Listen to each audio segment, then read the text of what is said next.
আমি তো জীবনে কত কিছু চাইলাম, কত কিছুই তো পাই নাই। আছে না এরকম?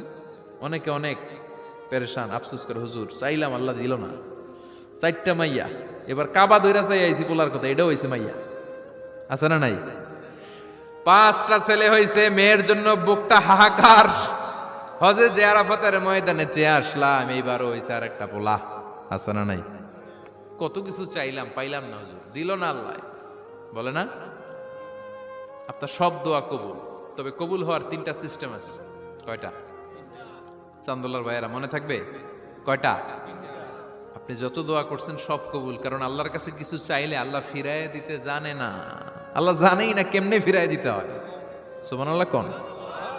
চাওয়া মাত্রই আল্লাহ বলে অ্যাকসেপ্টেড, যা কবুল, দিব দিব না এটা বলতে জানে না, চাওয়া মাত্রই বলে দিব। 3 সিস্টেম। নাম্বার 1, আপনি আল্লাহর কাছে দোয়া করলেন, চাইলেন, আল্লাহ বলে দিব, বলেই তিনি দিয়ে দেন আর আপনি খুশি হয়ে যান, পেয়ে গেলেন। নাম্বার 2, আপনি আল্লাহর কাছে দোয়া করলেন, চাইলেন, তখনও আল্লাহ বলে দিব, তবে এখন না, সবুর, একটু পরে দিব। কখন দিলে আমার জন্য ভালো, আমার চেয়েও ভালো জানে কে, পরে দিবে। নাম্বার 3, চাইলেন, দোয়া করলেন, আল্লাহ তখনও বলে দেব, তবে এখনো না, পরেও না, কিয়ামতের দিন যেদিন বিপদে পড়বে ওই দিন দেব।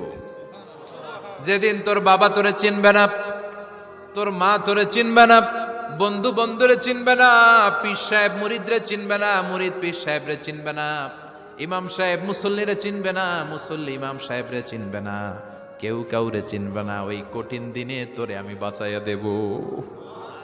তাইলে দোয়া যা করছেন ছোটবেলা থেকে আজকে পর্যন্ত, লস হয়েছে না লাভ? লস না লাভ? এজন্য বেশি বেশি দোয়া করার দরকার আছে না নাই? জীবনে যদি কোনো